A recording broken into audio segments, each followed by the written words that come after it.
లూకా సువార్త 10వ అధ్యాయం. లూకా సువార్త 10వ అధ్యాయము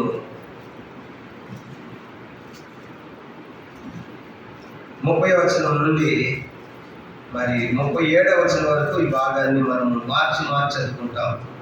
లూకా సువార్త 10వ అధ్యాయం. లూకా సువార్త 10వ అధ్యాయము 30వ వచనం నుండి 37వ వచనం వరకు ఈ భాగాన్ని మనం మార్చి చదువుకుంటాం. పేజ్ నంబర్ 62 పక్కన నిబంధనలు.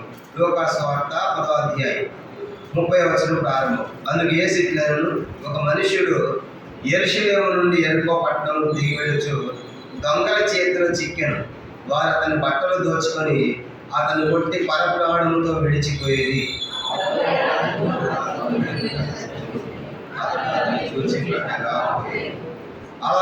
అలాగుననే లేవీయుడు ఒకడు ఆ చోటికి వచ్చి చూసి ప్రక్కగా పోయేను. అయితే సామాన్యుడు పడిన చోటికి వచ్చి అతన్ని చూచి అతని మీద జాలిపడి దగ్గరికి పోయి నూనెయు ద్రాక్షరసను పోసి అతని గాయములను కట్టి తన వాహనం మీద ఎక్కించి ఒక పూటకోళ్ళ వారి ఇంటికి తీసుకొని పోయి అతన్ని పరామర్శించెను. తీసి ఆ పూటకోళ్ళ వారిని ఇచ్చి ఇతను పరామర్శించును, నీకు ఇంకేమైనా తప్పు చేసిన నేను మరలా వచ్చినప్పుడు అతన్ని తీర్చేదని అతనితో చెప్పిపోయాను. కాగా దొంగల చేతిలో చిక్కిన వారికి ఈ ముగ్గురిలో ఎవడి పొరుగువాడు ఆయనని నీకు తోచున్నది అని యేసును అడుగగా అతడు అతని మీద జాలి పడిన వాడే అని.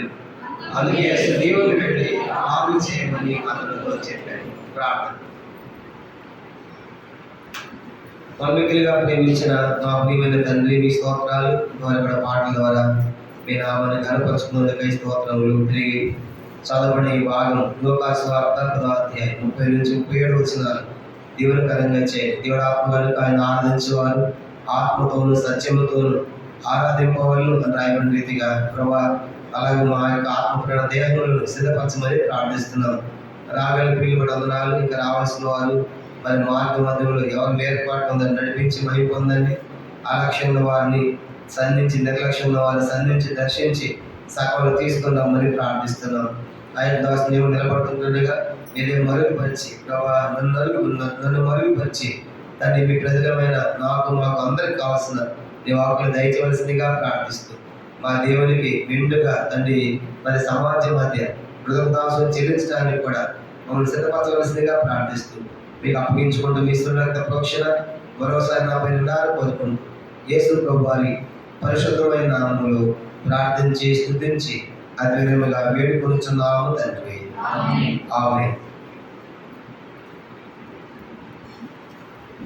ఇక్కడ మనం చదువుకున్నటువంటి వాక్య భాగము లూకా సువార్త 10వ అధ్యాయం. లూకా సువార్త 10వ అధ్యాయము 30వ వచనం నుండి 37వ వచనం మనం చదువుకున్నాము. ఈ భాగం మనందరికీ కూడా బాగా పరిచయమైనటువంటి వాక్య భాగమే.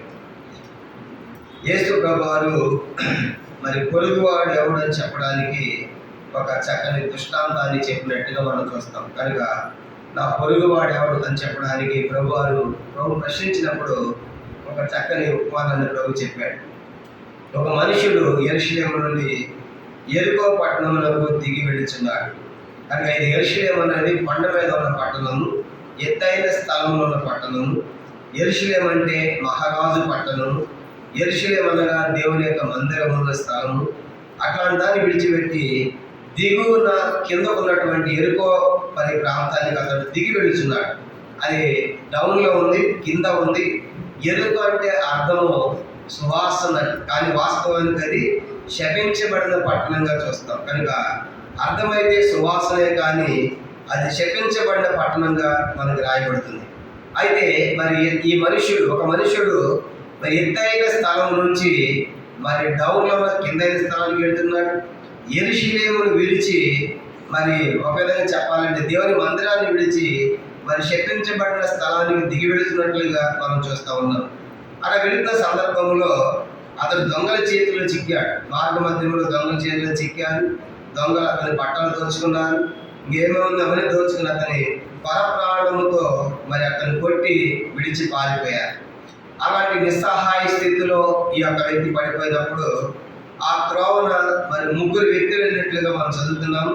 దాంట్లో ఒకడు యాజకుడు, కనుక దేవుని మందిరంలో సేవ చేసేటువంటి యాజకుడు. 31వ వచనం, ఆ త్రోవగా వెళ్ళాడు కానీ చూచాడు కానీ సహాయం చేయకుండా ప్రక్కగా వెళ్ళిపోయాడు, కనుక నాకెందుకు అనుకున్నాడు. ఆలోచించండి, దేవుని మందిరంలో సేవ చేసే యాజకుడే కదా, మరి కనీసం అతనైనా సహాయం చేయాలి కదా. ఎందుకు అతను సహాయం చేయలేకపోయాడంటే, ఇతడు గాయములతో ఉన్నాడు, దెబ్బలతో ఉన్నాడు, రక్తముతో ఉన్నాడు. నేను దేవుని మందిరంలో సేవ చేస్తాను కాబట్టి అట్లాంటి అపవిత్రమైనటువంటి వాడిని ముట్టినవాడు నేను, అపవిత్రుడు ముట్టి నేను అపవిత్రుడు ఎలా సేవ చేయగలను. కాబట్టి నేను దేవుని వద్ద యాజకత్వం జరిగించేవాడిని కాబట్టి రక్తంతో, గాయములతో, దెబ్బలతో ఉన్నటువంటి వ్యక్తిని ముట్టి నేను అపవిత్రుడు కాకూడదు అని చెప్పేసి అతను పక్క వెళ్ళిపోయాడు ఆ యొక్క యాజకుడు. ఆ తర్వాత అలాగే ఒక లేవీడు వచ్చాడు. లేవీడు కూడా దేవుని మందిరంలో పనిచేసేవాడే, కనుక లేవీడు ప్రత్యక్ష గుడారం దాని యొక్క పనులు బాధ్యతలు నిర్వహించేవాడు. ఆ యొక్క లేవీడు కూడా అతడు కూడా అలాగే అనుకున్నాడు, నేను దేవుని ఇంట్లో ఎన్నో రకాల పరిచర్యలు చేసేవాడు కాబట్టి ఈ యొక్క గాయముతో, రక్తముతో, దెబ్బలతో ఉన్న వ్యక్తిని ముట్టి నేను అపవిత్రుడై దేవునికి ఎలా పని చేయగలను అని ఆ వ్యక్తి కూడా చూసి పక్కగా వెళ్ళిపోయినట్టుగా మనకు జ్ఞాపకం చేయబడుతుంది. ఆ తర్వాత మూడో వ్యక్తి ఆ సమీపంగా వచ్చాడు. అతడే ఒక మంచి సమయుడిగా మనం చూస్తాం. గుడ్ సమారిటన్ అని కూడా మనం చూస్తాం. మరి ఎన్నో మరి కథల్లో కూడా బుక్స్లో కూడా మనం చదువుకుందాం. ఆ మంచి సమయుడు వచ్చాడు. వచ్చి ఆ పడిన చోటికి వచ్చి ఆ పడిపోయిన వ్యక్తి చేసిన కార్యాలే ఒక 7 ప్రాముఖ్యమైన కార్యాలు ఆ వ్యక్తి చేశాడు. అదే మనం చూడబోతున్నాం.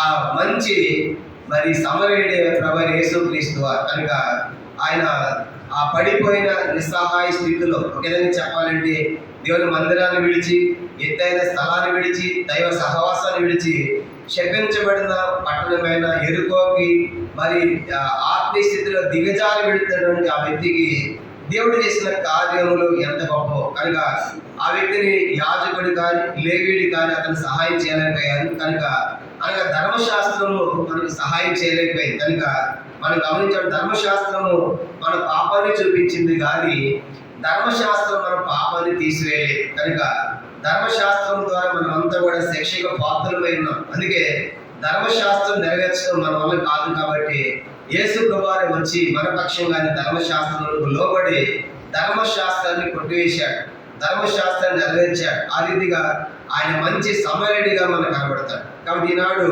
ఈ పట్టబడిన వ్యక్తి మరి పాపులైన మానవులందరూ గుర్తుగా ఉన్నాడు. ప్రతి మనిషి కూడా ఇలా దెబ్బలతో, గాయములతో ఉన్నట్టుగా మనం చూస్తాం. అందుకే యెషయా గ్రంథంలో దేవుడు సెలవిస్తున్నాడు, 1వ అధ్యాయంలో 2వ వచనం నుండి, ఆకాశమా ఆలకించము, భూమి చెవియము, నేను పిల్లలు పెంచి గొప్పవారిగా చేశాను కానీ వారు నా మీద తిరుగుబడి ఉన్నారు అని చెప్పి, వీళ్ళు పాపిష్టి జనము, దుష్ట సంతానం, చెరిపిచే పిల్లలు కనుక అని చెప్పి మాట్లాడుతూ ఎక్కడ చూసినాను దెబ్బలు, పచ్చిపుండ్లు, గాయములు, పిండబడలేదు, కట్టబడలేదు, తైలంతో మెత్తలు చేయబడలేదు అని మానవ యొక్క స్థితి అరకాలు మొదలుకొని దండెత్తి వరకు వ్యాధి కలిగి ఉన్న మానవుని చూపిస్తా ఉంది. ఇది ఇశ్రాయేలు ప్రజల గురించి దేవుడు మాట్లాడినప్పటికీ ఇది ప్రతి మనిషి యొక్క నిజమైన స్థితిగా మనకు జ్ఞాపకం చేయబడుతుంది. అలాంటి పాప సంబంధమైన స్థితిలో ఉన్న మానవునికి యేసు ప్రభువారు చేసిన కార్యములు ఎంత గొప్ప. ఈ ఉదయకాలం మనం ఒక 7 ప్రాముఖ్యమైన సంగతులు మనము ఈ యొక్క వాక్యం నుంచి మనం చూసి ఆ ప్రభు యొక్క ప్రేమ ఎంత గొప్పదో, ఆ యేసు ప్రభువారు మన కోసము తను తాను ఎలా అర్పించుకున్నాడో, ఎలా త్యాగం చేశాడనే విషయాలు చూసినప్పుడు మనం ఆ దేవుణ్ణి ఆరాధించకుండా ఉండలేదు. చూడండి, మొట్టమొదటి చూసినప్పుడు ఆ మంచి సమడని యేసు ప్రభువారు ఆ పట్టబడేటువంటి స్థితిలో ఉన్నటువంటి గాయములతో, దెబ్బలతో ఉన్నటువంటి వ్యక్తి చేసిన మొదటి కార్యం మనం చూసినప్పుడు చూడండి, లూకాసు వార్త 10వ అధ్యాయం మనం గమనించినప్పుడు 33వ వచనం. లూకాసు వార్త 10వ అధ్యాయం 33వ వచనం. అయితే ఒక సమయుడు ప్రయాణమై పోచు అతడు పడి ఉన్న చోటికి వచ్చి అనే మాట చూస్తాం. అతడు పడి ఉన్న చోటికి వచ్చి అంటే పడిపోయిన వ్యక్తి దగ్గరికి ఈ వ్యక్తి వెళుతున్నాడు కానీ ఆయన రాలేదు. అర్థమైంది. కాబట్టి గాయములతో, దెబ్బలతో ఉన్నటువంటి రక్తస్రావమై దెబ్బలతో ఉన్నటువంటి ఆ వ్యక్తి దగ్గరికి ఈ మంచి సమరయుడే వెళ్ళాడు, నడుచుకుంటూ వెళ్ళాడు. మనం ఆలోచించినప్పుడు ఇది మనకేం తెలియజేస్తుందంటే, యేసు ప్రభువారిని మనం ప్రేమించలేదు, ఆయనే మొదటి మనలను ప్రేమించాడు. 1 యోహాను పత్రిక 4వ అధ్యాయం 20లో చదువుతాం ఆ మాట. మనం ఆయన ప్రేమించలేదు, కానీ ఆయనే మొదట మనల్ని ప్రేమించాడు.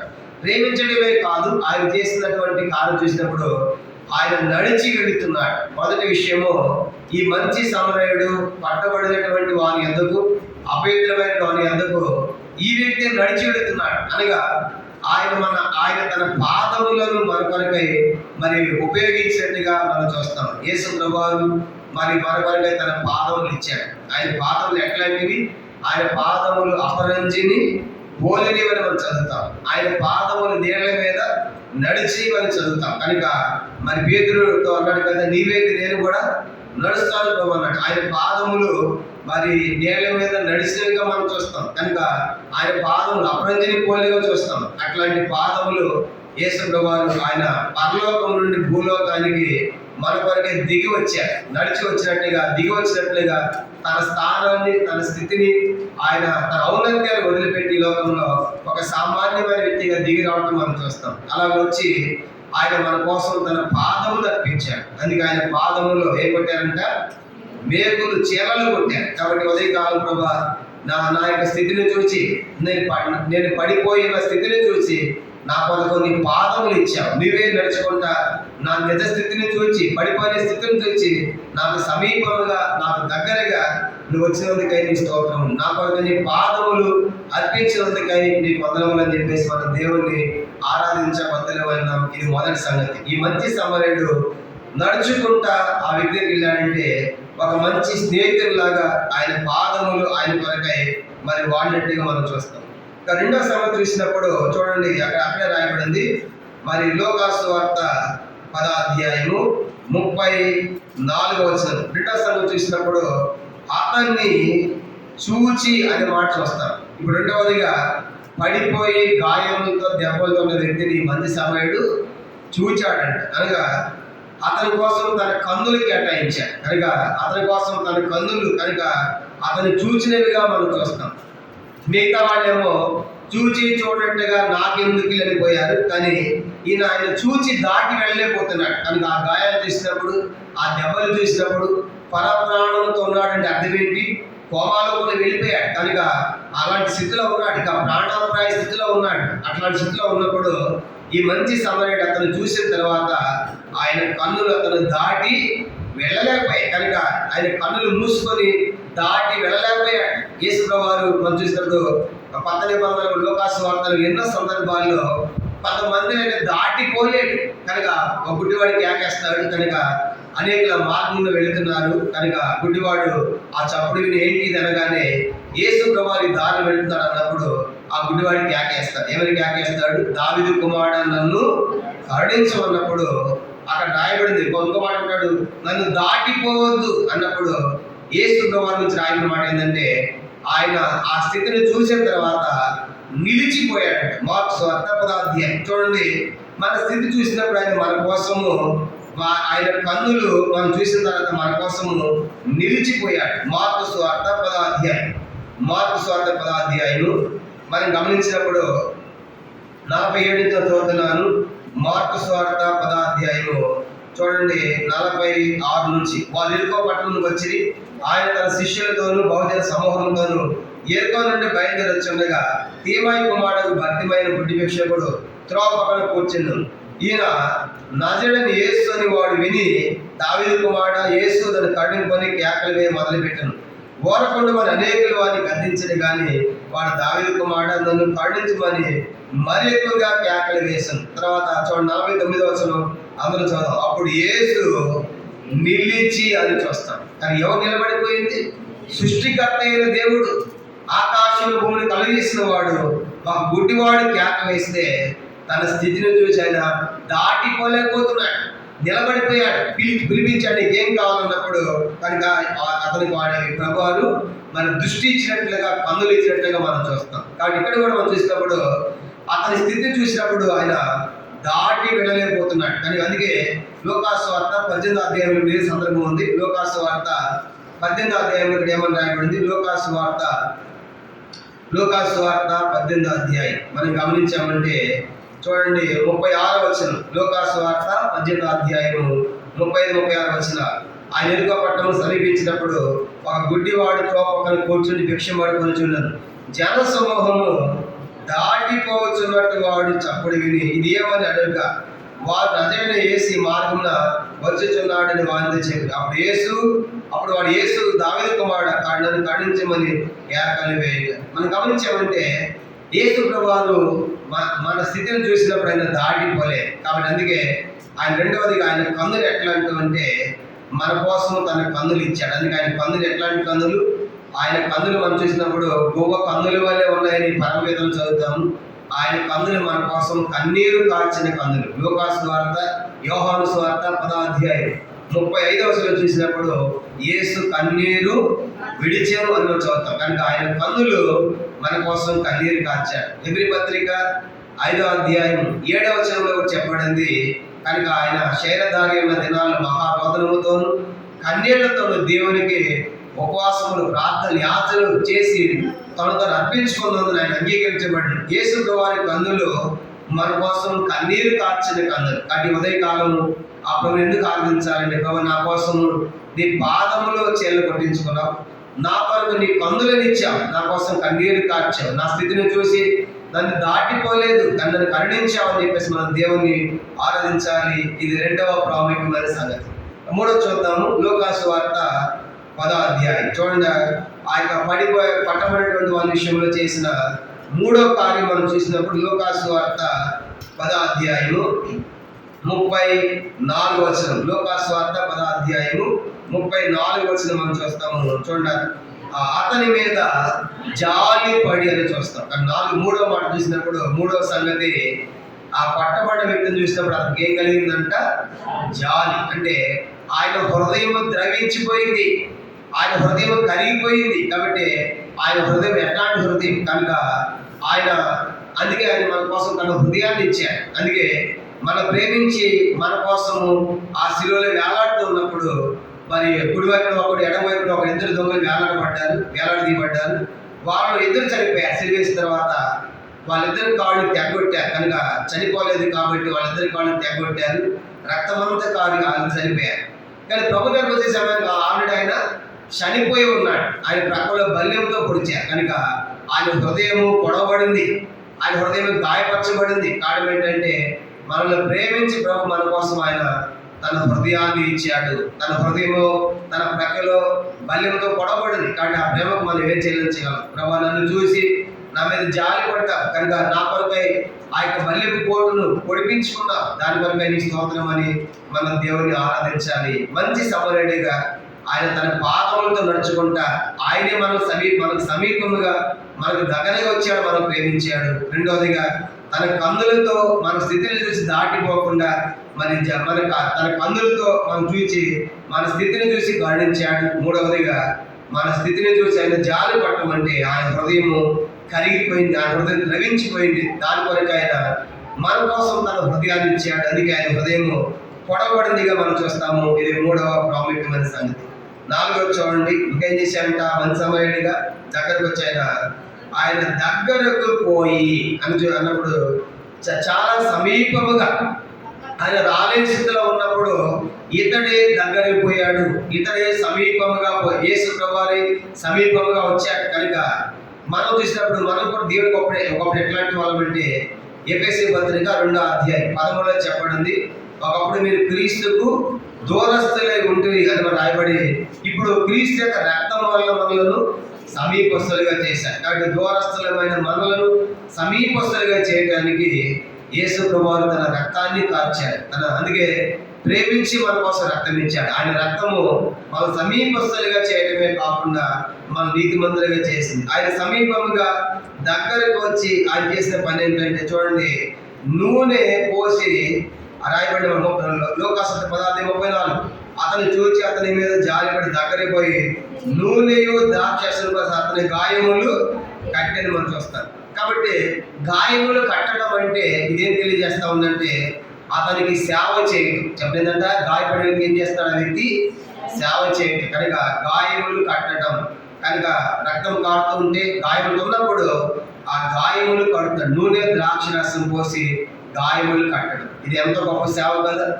ఎన్నోసార్లు చెప్పే మదర్ తెరీసా ఆమె గొప్ప సేవ చేసింది. ఒకసారి మదర్ తెరీసా చేసిన సేవ చూసినప్పుడు, ఆమె కుష్టు రోగుల మధ్య సేవ చేసినప్పుడు ఒక కుష్ఠరోగికి చేతులన్నీ కూడా, వేళ్ళు చేతులన్నీ కూడా మరి పోయినాయి, కనుక లేవు. ఆ కుష్టి వ్యాధితో అవన్నీ కూడా గోర్లు వేళ్ళు లేకుండా ఉన్నాడు. అవన్నీ కూడా పోయినట్టుగా అతని దేహం ఉంది. అయితే అతని యొక్క కుష్ఠరోగంలో ఉన్న గాయాలు కడతా ఉంటే ఆ దేహంలో నుంచి చిన్న చిన్న పురుగులు వస్తాయండి బయటికి. ఆ యొక్క కుష్ఠరోగి యొక్క దేహం నుంచి పురుగులు బయటకు వస్తూ ఉంటే ఆ వ్యక్తి పురుగులు తీసివేయడానికి కూడా చేతికి ఏమి లేవు, వేళ్ళు లేవు, కనుక వేళ్ళని పోయినాయి. అది చూసినప్పుడు ఆమె ఈ మదర్ తెరీసా అనే ఆ కుష్ఠరోగి దగ్గర తీసుకుని తన నోటితో ఆ పురుగులన్నీ తీసివేస్తా ఉంటే, దేహం నుంచి పురుగులను కూడా తీసివేస్తా ఉందంట. చాలా మంది ఏం చేశారు, కొంతమంది ఈ మదర్ తెరీసా మత మార్పిడి చేస్తుంది, చంపాలని కొంతమంది దొంగలు ఏం చేశారంటే ఆమె కుటీరానికి, ఆమె ఆశ్రయానికి, ఆమె పనిచేసే స్థలానికి వచ్చారు. వచ్చినప్పుడు ఆ పగులు, చిన్న తలుపులు, చిన్న పగులు సందులు అంటుంది. దాంట్లోంచి ఆమె ఏం చేస్తా ఉందని చూస్తా ఉంటే ఈ సందర్భాన్ని చూశారంట. ఏ సందర్భం అది? ఆ పురుగులన్నీ కూడా కుష్ఠరోగి దగ్గర పోయేదే కష్టం కదా, అసహ్యంగా ఉంటాడు, చీము రక్తం కారుతూ ఉంటుంది. ఇంకా దానితో ఇంకా పురుగులు వస్తూ ఉంటే ఎంత నీచు కప్పు కూడా ఎంత అసహ్యంగా ఉంటాడు. అట్లాంటి దగ్గర పోయి ఆ పురుగులను తీసేస్తా ఉంటే నోటితో చూసి, అవి ఎలాంటి మాతృముద్ర మనం చంపేది, ఈ సేవ మనం చేయలేం కదా అని చెప్పేసి కనుక వెళ్ళిపోయారంట. కనుక ఆనాటి క్రైస్తవులు కనుక ఇలాంటి గొప్ప సేవలు అందించారు క్రైస్తవులు సమాజానికి. కాబట్టి క్రైస్తవులు ఎప్పుడు కూడా మేలు చేసేదే కానీ కీడు చేసేది కాదు. వచ్చిన మిషనరీలు కూడా మనం చూసినప్పుడు చరిత్రలో మరి ప్రారంభంలో ఎంతో గొప్ప సేవలు అందించారు. కానీ ఇప్పుడు ఈ వ్యక్తి కూడా ఏం చేస్తున్నారంటే మంచి సమయంలో కూడా వెళ్ళి అతని గాయములు కట్టడం అంటే అతనికి సేవ చేస్తున్నాడు, పరిచయం చేస్తూ ఉన్నాడు. అందుకే యేసు ప్రభువు ఏమన్నాడు, ఈ లోకానికి ఎందుకు వచ్చాడంటే ఆయన మత్తయి సువార్త 20వ అధ్యాయం యేసు ప్రభువు చెప్పిన మాట, యేసు ప్రభువు ఈ లోకానికి వచ్చిన ఉద్దేశం, కారణము మత్తయి సువార్త మనం గమనించామంటే 20వ అధ్యాయము 28వ వచనం. మత్తయి సువార్త 20వ అధ్యాయము 28వ వచనం చదువుకుంటాము. అలాగే మనిషి కుమారుడు పరిచారణ చేయించుకునేటప్పుడు రాలేదు కానీ పరిచారణ చేయుటకును అనేకులు ప్రతిగా విమోచన ప్రయోజనముగా తన ప్రాణం నిచ్చుటకును వచ్చినని చెప్పాను. యేసు ప్రభువు లోకానికి పరిచర్య చేయించుకోవడానికి రాలేదు కానీ పరిచారం చేయడానికి వచ్చాడు. అనేకులకు విమోచన ప్రయోజనముగా తన ప్రాణ వివాహం వచ్చాడు. ఆయన ఈ లోక ఎలాంటి పరిచర్య చేశాడు. ఒక సందర్భంలో యోహాను సువార్త 13వ అధ్యాయంలో యేసు ప్రభువు శిష్యుల పాదములన్నీ కూడా కడిగాడు. ఆయన దేవుడైంది, దేవుని కుమారుడైంది, మనుషుల పాదాన్ని కడిగాడు, శిష్యుల పాదాన్ని కడిగి తువాలతో తుడిచాడు. ఎంత గొప్ప పరిచర్య ఆయన చేశాడు. ఇప్పుడు ఇలా ఎందుకు చేశావంటే, నేను మీకు మాదిరిగా ఉండాలని చేశాను, మీరు కూడా అలా చేయాలి అని ప్రభు చెప్పాడు. కాబట్టి ఉదయకాలము ఆయన మన కోసం ఈ లోకాన్ని పరిచర్య చేయడానికి వచ్చాడు, కనుక మనకు సేవ చేయడానికి వచ్చాడు. అందుకే వారు ఈ లోకం ఉన్నప్పుడు ఎట్లాంటి సేవలు అందించాడు. అపోస్తలుల కార్యములు 10వ అధ్యాయం చూడండి. ఆయన చేసిన సేవ చూసినప్పుడు అపోస్తలుల కార్యములు 10వ అధ్యాయం అపోస్తలుల కార్యములు 10వ అధ్యాయం 38వ వచనం చదువుకుంటాము. అపోస్తలుల కార్యములు 10వ అధ్యాయము 38వ వచనం. అదేదనగా దేవుడు నజరేయుడైన యేసును పరిశుద్ధాత్మతోను శక్తితోను అభిషేకించిననుదే, దేవుడు ఆయన తోడైనను కనుక ఆయన మేలు చేయొచ్చు, అపవాది చేత పీడిపడి వారందరినీ స్వస్థపరచుచు సంచరించుచుండెను. కాబట్టి యేసు ప్రభువు ఈ లోకంలో ఉన్నప్పుడు ఆయన మేలు చేస్తూ వచ్చాడు, అపవాది చేత పీడిపడి వారు స్వస్థపరుచు వచ్చాడు, కనుక అనేకులకు స్వస్థతలు కలిగించాడు. కనుక అలాంటి గొప్ప సేవలు యేసు ప్రభువు అందించారు. అన్నింటినీ ప్రాముఖ్యమైన గొప్ప రక్షణ మానవాళికి ఆయన సిద్ధం చేశారు. కాబట్టి ఈ ఉదయకాలం మన దేవుని ఎందుకు ఆరాధించాలంటే, 4వదిగా ఆయన మనకి ఈ లోకానికి సేవ చేయడానికి వచ్చాడు, పరిచారం చేయడానికి వచ్చాడు. దాని వరకే తన ప్రాణం మన కోసం బలిగా అర్పణగాను అర్పించినందుకు గాను ఈ ఉదయకాలము ఆ మంచి సమయంలో యేసుక్రీస్తు వారు మనం దేవుణ్ణి ఆరాధించవలసిన వారు ఉన్నాము. ఇది 4వ ప్రాముఖ్యమైన సంగతి. 4 సంగతులు. మొదటిది ఆయన ఏమిచ్చాడు ఆ వ్యక్తికి? మొదటిదిగా తన పాదములు, 2వదిగా ఆయన కన్నులు, 3వదిగా ఆయన హృదయం, 4వదిగా ఆయన సేవ, 5వది మనం చూసినప్పుడు అపోస్తలుల లూకా సువార్త 10వ అధ్యాయం. ఇంకా ఏం చేశాడు చూడండి, లూకా సువార్త 10వ అధ్యాయము. ఈ మంచి సమయుడైన ప్రభు యేసుక్రీస్తు అనుకుంటున్నటువంటి మంచి సమయం ఇంకేం చేశాడు? 10వ అధ్యాయం మనం గమనించినప్పుడు గాయాన్ని కట్టిన తర్వాత 34వ వచనం 10:34లోనే చూడండి, తన వాహనం మీద ఎక్కించి అని చూస్తాం. కానీ ఎక్కడ ఎక్కించాడంటే ఆయన తన వాహనం మీద తన గాడి వేయించుకున్నాడు. అనగా తన స్థానంలో ఆయన కూర్చోబెట్టాడు. అర్థమైంది కనుక ఇప్పుడు ఆయన దెబ్బలతో ఉన్నాడు, గాయాలతో ఉన్నాడు, రక్తంతో ఉన్నాడు, గాయాలు కట్టి ఇప్పుడు నడలేని స్థితిలో ఉన్నప్పుడు ఏదైతే తన వాహనం ఉందో, తన గాడిద ఉందో, తన వాహనాన్ని ఆయనకి కేటాయించాడు. కనుక దాని మీద ఆయన కూర్చోబెట్టి ఈయన నడుస్తున్నాడు. ఇది ఎంత ఒక అద్భుతమైన సంగతి. తన స్థానాన్ని, తన ప్లేస్ వ్యక్తి ఇవ్వడానికి ఇష్టపడ్డాడు. యేసుప్రభువు వారు చేసిన కార్యం అదే. కానీ ఈరోజు యేసుప్రభువు వారు శిలువలో బలివ్వడం ద్వారా మనకేం కలిగిందంటే, గలతీ పత్రిక 3వ అధ్యాయం 13-14 వచనాల్లో ఇలా రాయబడింది. గలతీ పత్రిక 3వ అధ్యాయం 13-14 వచనాల్లో ఆత్మను గురించిన వాగ్దానము విశ్వాసం మనకు లభించినట్లు అబ్రహాము అనేటువంటి ఆశ్రయించము అన్ని జనులమైన మన పిల్లటికై క్రీస్తు మన కోసం శాపమై మనలను విమోచించెను. కనుక అబ్రహాము ఆశ్రదలు మనకివ్వడానికి క్రీస్తు మన కోసం శాపమై మనల్ని ధర్మశాస్త్రం యొక్క శాపము నుండి విమోచించెను. ఇందులో గురించి రాయబడింది ఏమనగా, మ్రాలు మీద వేలాడిన ప్రతివాడును శాపగ్రస్తుడని రాయబడింది. యేసుప్రభువు వారు ఆ మ్రాలు మీద వేలాడి శాపగ్రస్తమైన వాడు ఆయన పొందాడు, ఆశీర్వాదాలు మనకి ఇచ్చాడు. అబ్రహాము ఆశీర్వాదాలు మనకి ఇవ్వడానికి ఆయన శాపగ్రస్తుడిగా వేలాడాడు. కనుక మన స్థానం ఆయన తీసుకున్నాడు, మన శాపగ్రస్తమైన స్థానం ఆయన పొందాడు. ఆయన యొక్క ఆశీర్వాదం, ఆయన యొక్క నీతివంతమైన జీవితం మనకు ప్రసాదించాడు. అందుకే యెషయా 53లో మన అతిక్రమణను బట్టి అతడు గాయపరచబడ్డాడు, మన దోషాలు బట్టి ఆయన నలుగొట్టబడ్డాడు, మన సమాధాన శిక్ష ఆయన మీద, మన అతిక్రమం, మన దెబ్బలు, మన గాయములు ఆయన తిన్నాడు. కాబట్టి ఉదయకాలము అది ఎందుకు ఆర్థించాలంటే, తన వాహనం మీద ఎక్కించుకున్నాడంటే ఇప్పుడు ఆలోచించండి, ఆ వ్యక్తికి ఏమైనా బంధువు అయినా కాదు, ఎవరో తెలియదు, ఒక అనామకుడు రోడ్డు మీద పడిపోయిన వాడు. ఎందుకంటే నిస్వార్థంగా ప్రేమించాడు. ఎలా ప్రేమించాడు అంటే ఆయన నిస్వార్థంగా ఇతనికి ఇవన్నీ చేస్తే నాకేమైనా దొరుకుతుందా, నాకేమైనా లాభం వస్తుందని ఆలోచించలేదు. కానీ ఇప్పుడు ఆ మంచి సమరయుడు ఆ వ్యక్తిని నిస్వార్థంగా ప్రేమించాడు, ఏమి ఆశించకుండా ప్రేమించి తన స్థానంలో ఆయన కూర్చోబెట్టుకొని ఆయన తీసుకెళ్తాడంటే ఆయన ప్రేమ ఎంత నిస్వార్థమైందో మనం ఆలోచించాలి.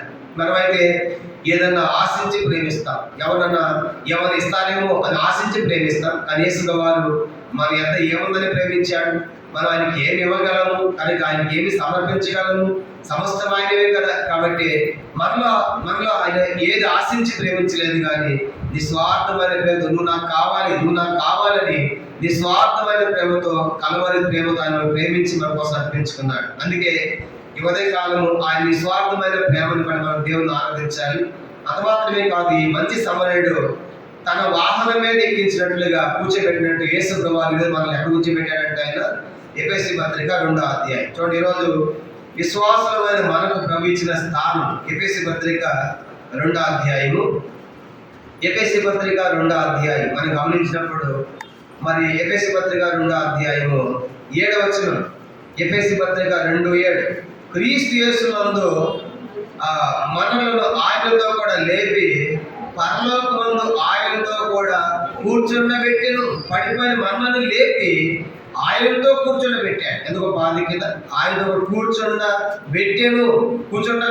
ఆల్రెడీ కూర్చున్నాం, అయిపోయింది. కాబట్టి ఎప్పుడైతే మన రక్షణ పొందామో ఆ రోజు ప్రభు మనల్ని ఆ పరలోకంలో కూర్చుండబెట్టాడు. కాబట్టి ప్రభు నీ స్థానం నాకు అనుగ్రహించావు, అందుకే నీ స్తోత్రం అని చెప్పాలి. ఇది 5వ ప్రాముఖ్యమైన సంగతి. ఆయన నిస్వార్థంగా ప్రేమించి తన వాహనం మీద ఆయన ఎక్కించుకున్నాడు. ఇది 5వది మనం చూస్తాం. 6వ చూద్దాము. లూకాసు వార్త 10వ అధ్యాయం. లూకాసు వార్త 10వ అధ్యాయము. లూకాసు వార్త 10వ అధ్యాయం ఇంకా మనం గమనించామంటే 34వ వచనంలోనే లూకాసు వార్త 10వ అధ్యాయము 34వ వచనం చివరి భాగం చూడండి. అతన్ని కోట పొలం తీసుకొని అతన్ని పరామర్శించారు అని రాయబడింది. ఇది అంటే పరామర్శించి తీసుకొని పోయి ఆ కోట పొలం వాళ్ళంటే సత్రం లాంటిది. ఆ దినాల్లో మధ్యలో వాటి మధ్య మనకి ఎట్లా భోజన హోటల్స్ ఉన్నాయో ఆ దినాల్లో సత్రం లాంటి, కనుక ఆ షెల్టర్స్ ఉన్నాయి అనమాట. కనుక దిగేవాడు తీసుకెళ్ళి ఇప్పుడు ఆ వ్యక్తిని అక్కడ పడేసి వెళ్ళిపోలేదు. ఏం చేస్తాడు, అతన్ని పరామర్శిస్తున్నాడు. అదేం తెలియజేస్తుంది మనకి, శ్రద్ధ తీసుకుంటున్నాడు. ఆ వ్యక్తి విషయం ఎంతో గొప్ప శ్రద్ధ, కనుక శ్రద్ధ వహించాడు. కనుక అంతేగాని ఏదో నాకు తెలివితే ఇక్కడ నేను చేశాను ఇప్పుడు చేసి ఎక్కువ అనుకొని ఆ సత్రంలో పడేసి వెళ్ళిపోలేదు, కానీ అతన్ని పరామర్శిస్తున్నాడు, ఎంతో శ్రద్ధ తీసుకుంటున్నాడు. ఈనాడు యేసుప్రభువు వారు మన విషయంలో ఎంత శ్రద్ధ కలిగిన వాడైనా, ఎంత శ్రద్ధ కలిగిన దేవుడిగా మనుషులు ఉన్నాడు. మరి ఇవన్నీ ఆలోచించినప్పుడు ఆ దేవుని మనం ఆరాధించలేం. ఆ దేవుడికి మనం ఎంత ఇష్టమైన వారు. అందుకే మనము సామాన్యమైన ప్రజలను కాదు. మన గురించి ఆయన ఏమన్నాడు? మీరు విలువ పెట్టి కొనబడిన వారు. ఏంటి ఆ విలువ? రక్తముతో కొన్నాడు. ఏంటంటే విలువ ఏంటి? రక్తం. లోకంలో బంగారం వెండి కంటే కూడా విలువైన రక్తం. అందుకే అంటాడు కదా, మీరు వెండి బంగారం వంటి క్షయ వస్తువుల చేత మీరు విమోచించబడలేదు, కానీ గొర్రెపిల్ల వంటి క్రీస్తు రక్తం చేత విమోచించాడు. అందుకే మనం ఎంతో విలువైన వారు. అందుకే మన విషయంలో దేవునికి ఎంత శ్రద్ధ ఉంది. ప్రభా, ఈ లోకంలో ఎవరు శ్రద్ధ తీసుకోకపోయి నా విషయంలో మీరు కలిగిన శ్రద్ధను బట్టి, మీ పరామర్శను బట్టి మీ స్తోత్రాలని చెప్పి మన దేవుణ్ణి ఆరాధించాలి. ఇది 6వ ప్రాముఖ్యమైన సంగతి. 6 సంగతులు చేశాడు. మంచి సమరయుడిగా పట్టబడిన పడిపైకి చేసిన కార్యాలు. మొదటిగా ఆయన కోసం తన పాదములు కేటాయించాడు. రెండవదిగా ఆయన కన్నులు ఇచ్చాడు. మూడవదిగా ఆయన హృదయం ఇచ్చాడు. నాలుగవదిగా ఆయన సేవ చేశాడు. ఐదవదిగా నిస్వార్థంగా ప్రేమించి తన స్థానంలో ఆయన కూర్చోబెట్టాడు. ఆరవదిగా అతని విషయంలో ఎంతో శ్రద్ధ తీసుకున్నాడు. ఆఖరి ఏడో చూద్దామా? లూకాసు వార్త 10వ అధ్యాయం మాట్లాడతాము. లూకాసు వార్త 10వ అధ్యాయము ఇటు మాట్లాడచ్చు.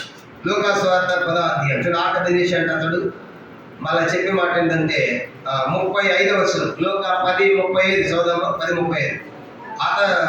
మరునాడు 2 ధ్యానారములు తీసి ఆ పుట్టకొలవనికి ఇచ్చి, ఇతని పరామర్శించుము, నీకు ఇంకేమైనా ఖర్చు చేసిన నేను మరలా వచ్చినప్పుడు అది నీకు తీర్చేదని అతనితో చెప్పి పోయాను. కనుక అతడు అవన్నీ పరామర్శించడమే కాదు, తన కోసము డబ్బును ఏం చేస్తున్నాడు? ఖర్చు చేస్తున్నాడు. అయ్యా, ఇగో ఈ ఖర్చు పెట్టుకో, ఈ ఖర్చు పెట్టి ఇతను బాగా చూడు, ఇతను బాగు చేయి, గాయాలు కట్టని తన కోసం అదంతా ఖర్చు చేసినంత కూడా తన కోసం ఎంత వేయపరుస్తున్నాడు. ఆలోచిస్తే ఈ మంచి సమయాన్ని ఆయన బంధువు ఏమన్నా సమీపస్తాడా? కాదు కదా. కానీ ఏదో దారిలో దొరికిన వాడు కదా, పడిపోయిన వాడు కదా. అట్లాంటి వాడి విషయంలో తన వ్యయాన్ని, తన డబ్బును ఖర్చు చేస్తున్నాడు. ఎంత అద్భుతమైన సంగతి, ఎంత ప్రేమ. కాబట్టి తన సొంత డబ్బులు ఖర్చు చేసి వ్యయం చేసి ఇదంతా ఖర్చు పెట్టు, ఇంకా ఏమన్నా అయితే కూడా రాసి ఉంచు, మరలా నేను చేస్తాను, మరలా నేను వస్తానని చెప్తున్నాడు. మరలా వచ్చినప్పుడు నేను మీకు అది ఇస్తాను అంటాడు. కఠినమైన వాళ్ళరా, అపోస్తలుడైన పౌలు ఒక సందర్భంలో అంటాడు కొరింథీ పత్రికతో, నేను మీకోసము నన్ను నేను వ్యయం చేసుకున్నాడు. 2వ కొరింథీ పత్రిక చూడండి.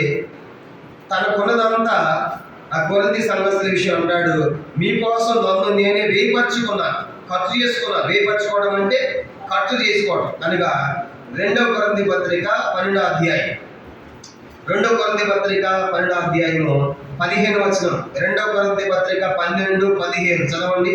కాబట్టి నాకు కలిగినది యావత్తును మీ ఆత్మల కొరకు బహు సంతోషంగా వేయపరిచేది. తర్వాత నన్నును నేను వేయపరచుకుందును, నేను మిమ్మల్ని ఎంత ఎక్కువగా ప్రేమించుచున్నానో అంత తక్కువ నన్ను ప్రేమించాను. కొరింథీయులారా, మిమ్మల్ని ఎంత ఎక్కువగా ప్రేమించాను. దానికి రుజువు ఏంటి అంటే మీకోసం, మీ ఆత్మల కోసం బహు సంతోషముగా వేయపరచుకున్నాను. అది ఎంత వేయపరిచాను, నాకు కలిగినంతే మీకోసం ఖర్చు పెట్టాను. చివరికి నన్ను నేను కూడా మీకోసం ఖర్చు చేసుకున్నాను, అంతగా ప్రేమించాను. ఇదేం తెలియజేస్తుందంటే ఆ వ్యక్తి మీద ఉన్నటువంటి ప్రేమను తెలియజేస్తాను. కనుక అందుకే ఇప్పుడు అంటాడు కదా, ఇదంతా ఖర్చు చేసి వేయపరిచాడు. ఖర్చు చేసినంత ఇంకా ఏమన్నా కూడా రాసి ఉంచిన లెక్కలో నేను వచ్చినప్పుడు మళ్ళా తీరుస్తానని అక్కడ మాట అంటాడు. లూకాసు వార్త 10వ అధ్యాయం 35వ వచనం చూడండి. లూకా 10:35 చదువుదాము. మరునాడు 2 ధ్యానారములు తీసి ఆ పూట కొలవనికి ఇచ్చి, ఇతని పరామర్శించము, నీవు ఇంకేమైనా ఖర్చు చేసేలా నేను మరలా వచ్చినప్పుడు. చూడండి, నేను మరలా వచ్చినప్పుడు అంటే అర్థం ఏంటి? నేను మరలా వస్తానని చెప్తున్నాడు. కనుక ఇంత మంది సమయం యేసు వారు కూడా ఏమన్నాడు? నేను మరలా వచ్చి మిమ్మల్ని తీసుకుని పోయాను. ఆయన మరలా రాబోతున్నాడు. కనుక ప్రభు ఎక్కడికి వెళ్తున్నావు అంటే ఏమన్నాడు? మీకు స్థలం సిద్ధపరచ వెళ్ళుచున్నాను అన్నాడు. కాబట్టి మరలా వస్తాడు, కనుక మరలా రాబోతున్నాడు. ఆ నిరీక్షణతోనే ఈ లోకం మనం బ్రతుకుతున్నాం, జీవిస్తున్నాం. క్రైస్తవ నిరీక్షణ ఏంటంటే ఒక దినం మధ్యాకాశానికి వస్తాడు, ఆయన చెప్పాడు వస్తాడు, నన్ను తీసుకొని పోతాడనే నిరీక్షణతో మనం బ్రతుకుతున్నాం. కాబట్టి ఉదయకాలం ఆయన మన కోసం ఎంత ఖర్చు చేశాడు.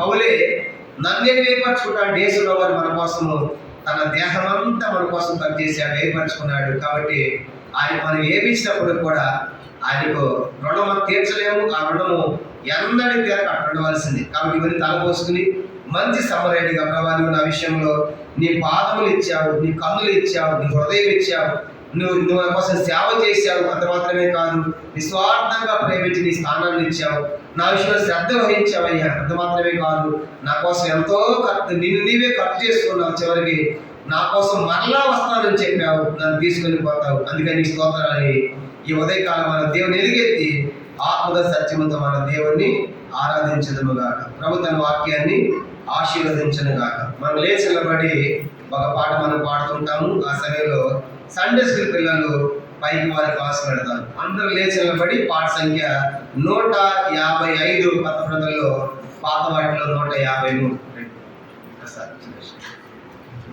కొత్త ప్రజల్లో 155, పాత వాటిలో 153. ప్రభు యేసు నాకై నీ సర్వము ఇచ్చింది అనే పాట మనం పాడతాము. కనుక ఈ పాట పాడుతున్నప్పుడు సండే స్కూల్ పిల్లలు వారి క్లాస్కి వెళ్తారు. కొత్త ప్రతుల్లో పాట సంఖ్య 155, పాత వాటిలో 153. చదువుతారు పాడేటప్పుడు సండే స్కూల్ పిల్లలు క్లాస్కి వెళ్తారు.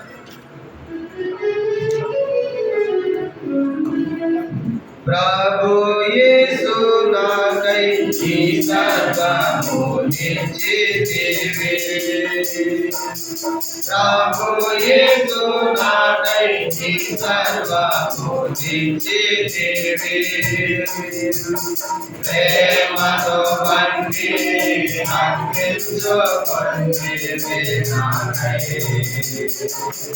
ప్రేమతో బండి అర్పించుకొంటివి నాకై, ప్రభు యేసు నాకై నీ సర్వము ఇచ్చితివి, ప్రభు యేసు నాకై నీ సర్వము